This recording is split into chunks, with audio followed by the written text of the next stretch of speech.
2024 Maserati MC20 Cielo. And for those who don't speak Italian like me, that's why it's being pronounced wrong. Cielo just means sky, which makes perfect sense because it's a convertible. Now, I'm sure you guys are more than ready to just listen to me ramble for 15 to 20 minutes, but before I do that, I want you guys to just take a second and look at it. Go ahead, I'll give you a second.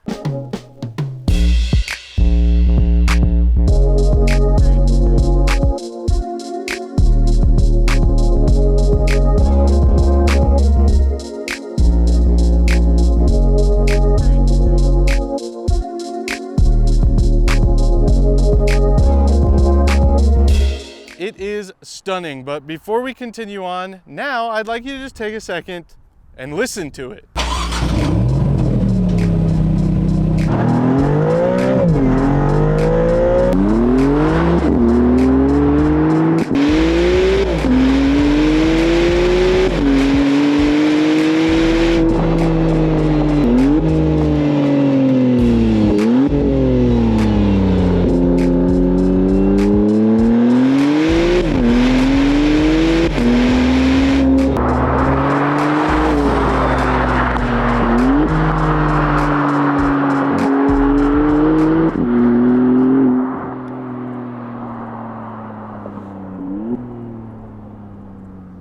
The Maserati MC20 Cielo is one of my favorite cars on sale right now because the cool factor is absolutely unarguable. It's a mid-engine supercar, and even though it's a convertible, you still get these awesome supercar-esque doors.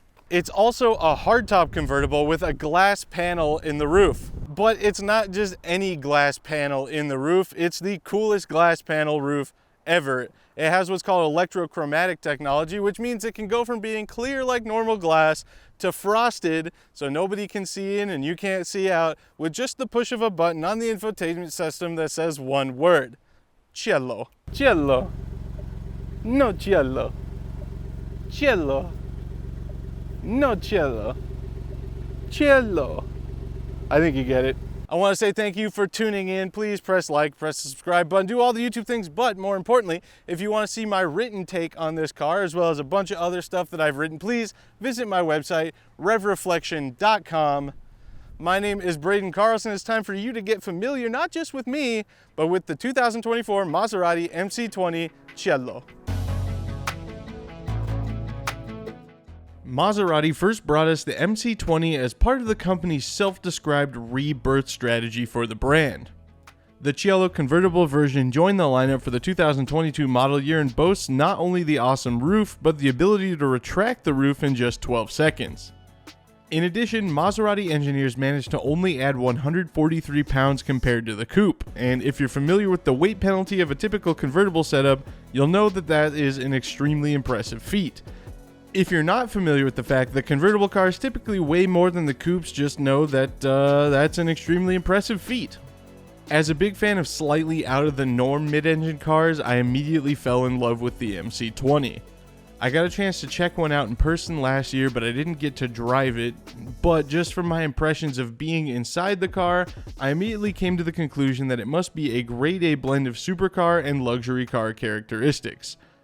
The ultimate daily drivable supercar, if you will. I'm happy to confirm that that is exactly the case. Yes, it's a supercar. Look at it. It's mid-engine, it's low, it's got all the right styling, the giant air intakes on the side, but it's still got beautiful leather and Alcantara and carbon fiber all over the inside. The seats, even though they are really bolstered and pretty bucket seat-ish, if you will, they are super, super comfortable, and the ride quality in GT mode, phenomenal. Maserati obviously has a long history of making cars that kind of blur the line between performance cars and luxury cars. And being that that's a concept that I love, I thought I might like the MC20 a lot, and sure enough. Now, before you even ask, let me tell you, $371,450. That's for this car as spec'd with all the options and everything. Yes, it's a lot of money. There's an elephant in the room. I'm driving a supercar. It's a Maserati. It's expensive.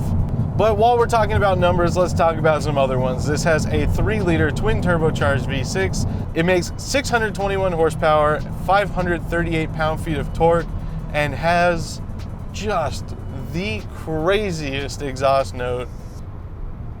Just give it a listen. Oh, the turbos, when you let off, that is not a sound you expect from a supercar. We're so used to seeing the supercar form factor and hearing really high revving V8s and naturally aspirated V10s and V12s. But man, the tuner kid in me loves that turbo blow-off valve. That is crazy. Ooh. I shouldn't have said anything about high revving as if that was a disqualifier of the Nettuno V6. I hope I'm pronouncing that right. That's in this car because it does have a red line of 8,000 RPM. The 621 horsepower coming from the V6 is fed through this absolutely glorious dual clutch transmission. Oh, the shifts are so seamless, and they make their way from that transmission exclusively to the rear wheels.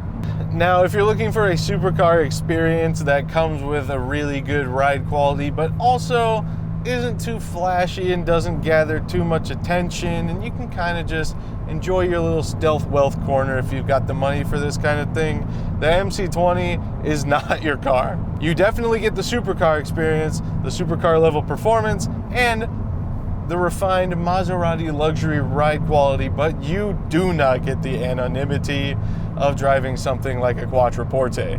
While a Quattroporte or a Gran Turismo will attract the attention of car people, the MC20 will attract the attention of literally everyone. And it's not hard to understand why, right? The general body shape gives people the idea of certain other manufacturers of very high-end, expensive performance sports cars and supercars. So even if the people don't know that they're looking at a Maserati MC20, they know that they are looking at something special. So if you don't like getting waves and questions and eyeballs just locked on you on every single corner, the MC20 is probably not going to be your choice. But if you're an attention seeker, great news. Of course, that's not really what the whole supercar thing is about, right? Something about the mid-engine supercar layout and design and shape is just, I mean, it's attractive to car people. That's why you're here, right? It's not about the flashiness for car people, is what I'm trying to say. It's about the experience. There is just something magical about sitting in a car, the engine's right behind your head, the intakes in the mirror, and just the wide haunches. It is a whole experience, and a phenomenal one at that. This car in particular, having the intakes right there because it's mid-engine, is extra special because yes, you'd get the induction noise from any other engine, but having the turbochargers on this V6, just listen.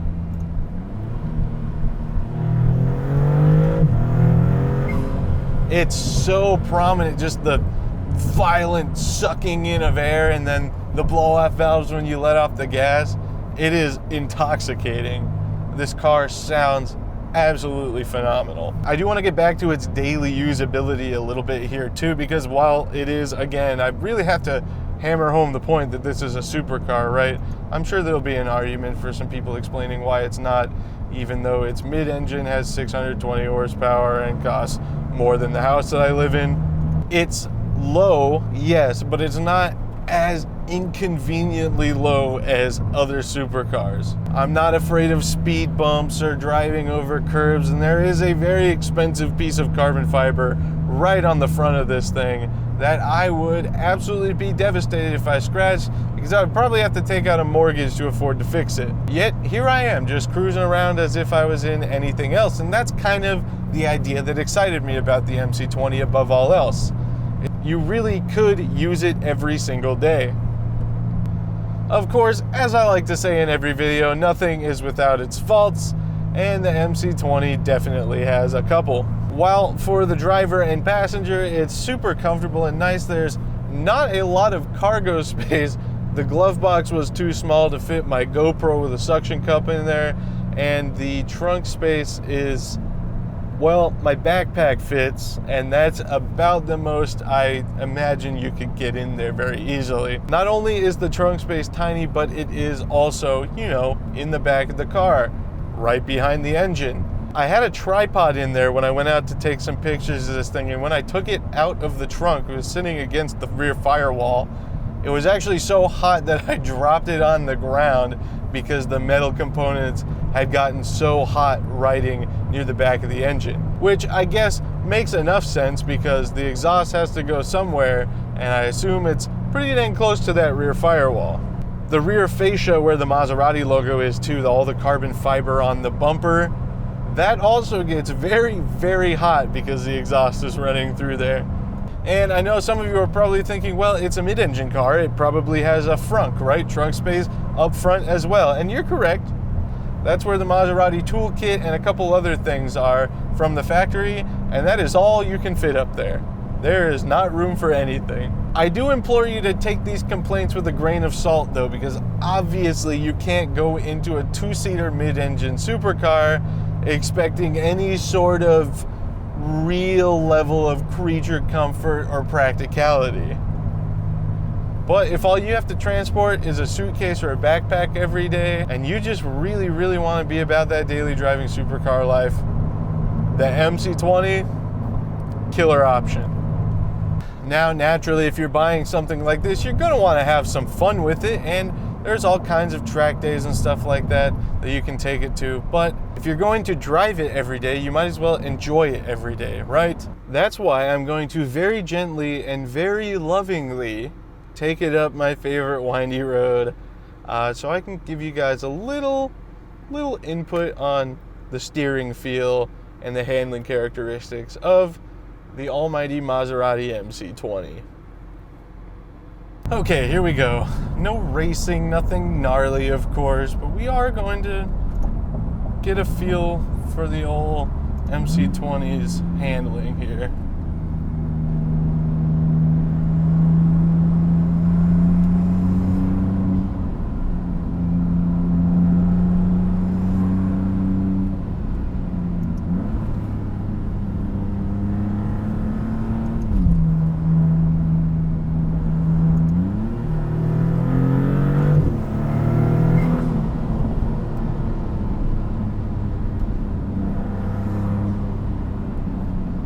Funny enough, this is the same road that I drove the Grecale Trofeo on. We got a real tight hairpin here. Let me focus. I took the Grecale Trofeo on this road and was blown away by how good it handled. So I know Maserati's well capable of a car that handles well. And as you might expect, so far, the MC20 seems a little more refined in the handling department than the SUV. Hey, stay on your side, please, sir. You too, good lord.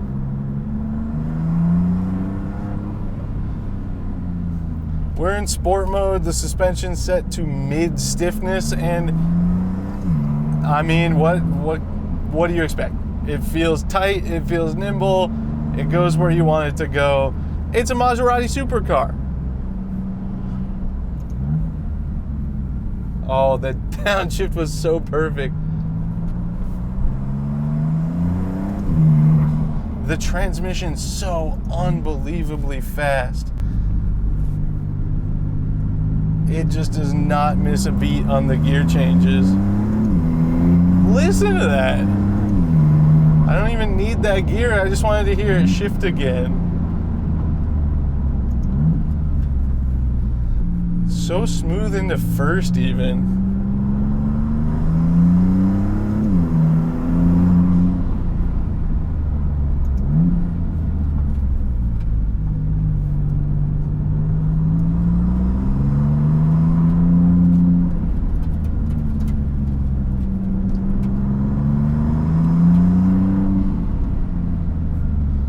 Rocks on the right here, we'll be gentle.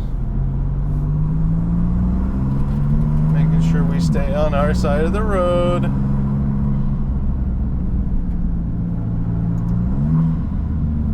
Oh, the blow-off valve is just crazy, dude.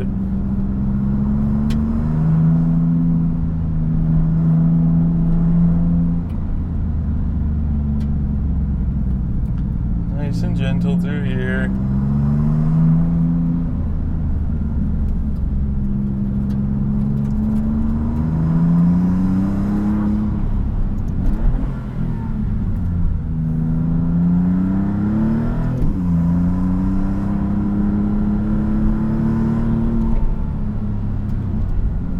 Oh, this thing is so awesome.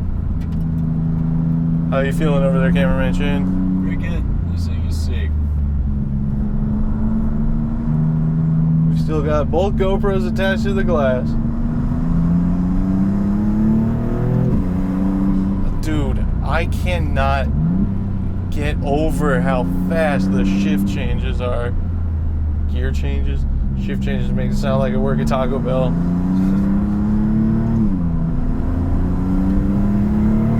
Oh, it's so good. And that's it. That's the end of the road. And oh, the torture of a spirited drive. I said we had 80 something miles empty at the bottom. Yeah. It now says 39. I don't know how much gas costs up here, but we're probably gonna be buying some. And that brings me to my final talking point. You might assume something like this gets ferociously bad fuel economy, but the MC20 actually manages an EPA rating of 15 mpg city and 25 mpg highway. Personally, I think the MC20 is a way cooler car than others in that fuel economy range, like for example, the Chevy Traverse. In summary, the MC20 Cielo is truly a high point for Maserati in the past couple of decades. It brings back traces of the pedigree of the MC12 and combines it with modern power and technology to create what isn't just a great Maserati, but a great supercar overall. Sure, it has its minor impracticalities, but it's a friggin' mid-engine supercar, not a station wagon. On the whole, the MC20 is astonishing and every bit as good as it was in my imagination. It's unbelievably comfortable, has an exhaust note that is an absolute dream come true, and its acceleration and handling performance make it impossible not to smile when you're behind the wheel.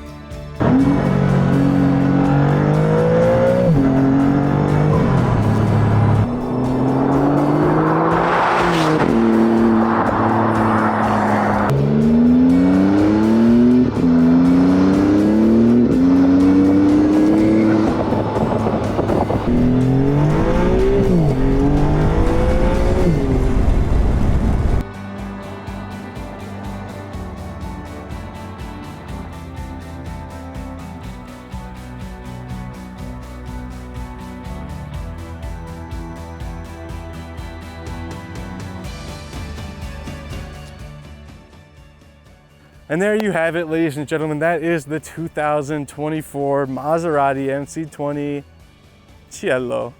Oh, it's so fun. The yellow Cielo. Come on. That's so fun to say. I think the Italian word for yellow is giallo as well. So the giallo Cielo, that's yellow in English. I'm gonna stop with that. Thank you guys so much for watching. My name is Braden Carlson. Be sure to press the subscribe button and like. If you have any questions for me about the MC20, drop them in the comments. I'll do my best to reply. Don't forget to check out my new automotive journalism website, revreflection.com. And you can follow me on Instagram, add me on Snapchat at BigB1011. That is pretty much all I got for you. I'm gonna enjoy the remainder of my time with this beautiful car. Thank you so much to Maserati for letting me borrow this thing for a couple days. Making a dream come true. We'll see you next time. I appreciate it. It's a Maserati MC20.